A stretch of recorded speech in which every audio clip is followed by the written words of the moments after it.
What's up, guys? We are back for another Black Series review, taking a look at another figure that I wasn't too sure I was going to get a hold of on Force Friday, just because, well, it didn't really wow me, and then I got him in hand, and here we are. So today we're taking a look at the Off-World Jawa. So we've got our new updated Jawa with the soft goods and a little bit of a different look going on.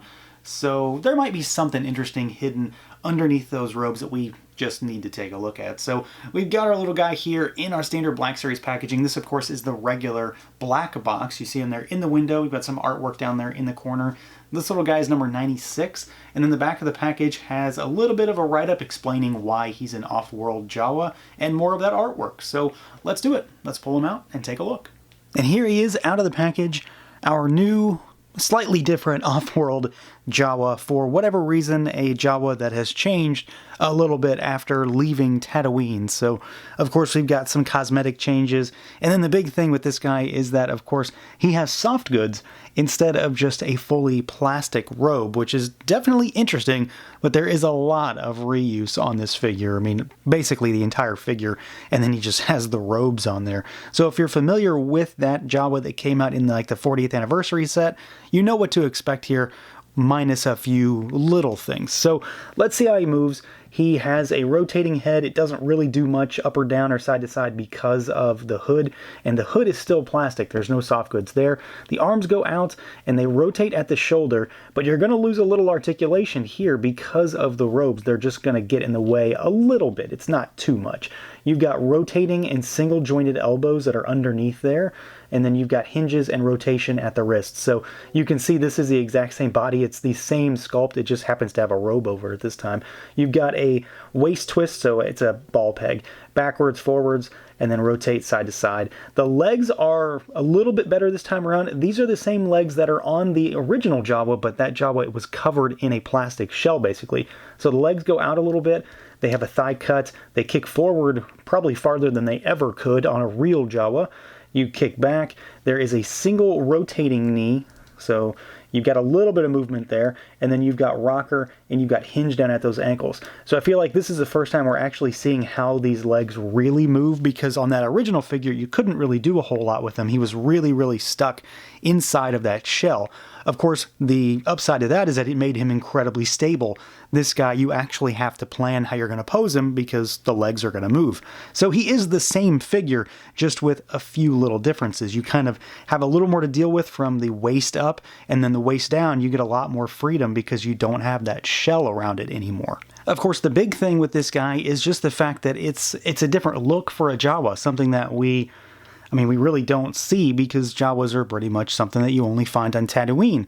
Of course, this guy has left the planet and he's somewhere else. I mean, I'm assuming this guy is from The Mandalorian, and that's why he's called an Off-World Jawa and is found elsewhere. Why he decides to get darker robes and why the eyes have become red, I'm not sure, but here we are. So again, this guy is essentially the exact same figure that we've seen before. He just has the robe over top of him. That's the big change. So you've still got the bandolier, which has a ton of pouches. The paint decos on it is a little different. It's darker brown with a little bit more wash on it this time around. You've of course got the gun that goes into the power pack. So this thing is attached to the figure. Unless you take the whole shebang off, this gun will always be on him, and you can holster it or have him hold it, of course. You've got a plastic hood here for the head. So this is the same head that we had on the first figure. They did not change that to give you a soft goods hood, which frankly I'm not too upset about. It kind of works. The colors match really well. The face on the inside, well, the bandages are the same.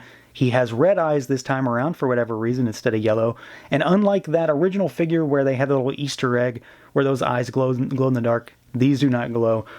So they will not react to black light or anything like that. He is, like I showed, he is the same figure underneath. So from the waist up, he still has the actual plastic tunic that he would wear, and you can kind of see some of it. If you get under there, you can kind of see the shell right there. But underneath, you've got what would have been the legs on the original figure. So you've got some pants, some wraps, and then some nasty old tattered boots down here.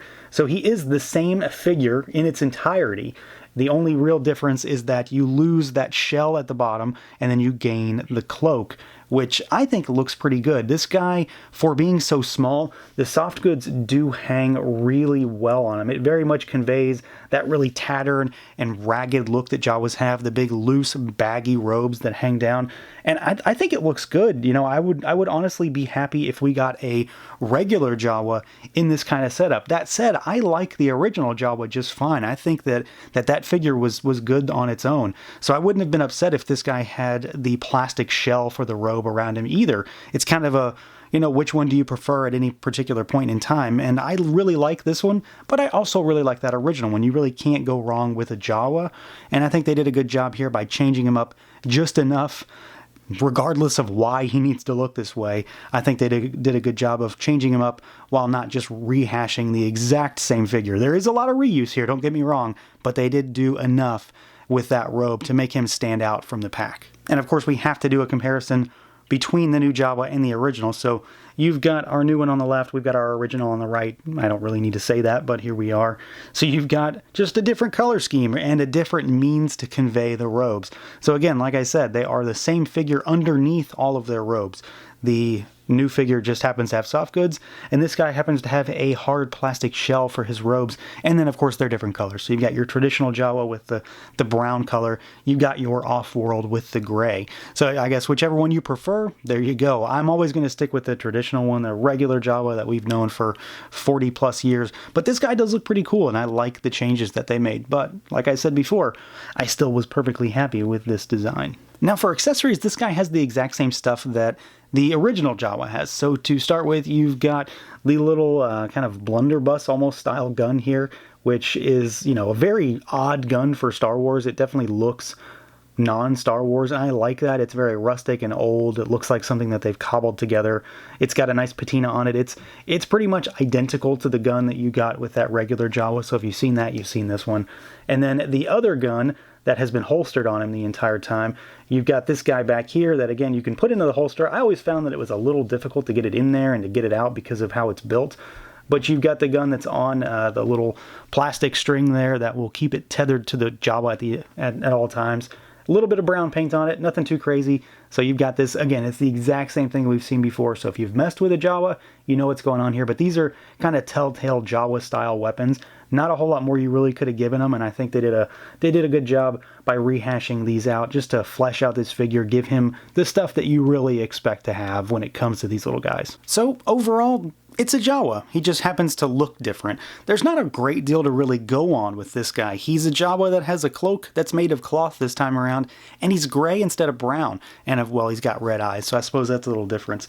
So if you like Jawas, then there's probably no reason not to get this guy. Again, I wasn't really expecting to pick this one up on Force Friday, but when I had him in hand, I said, you know what?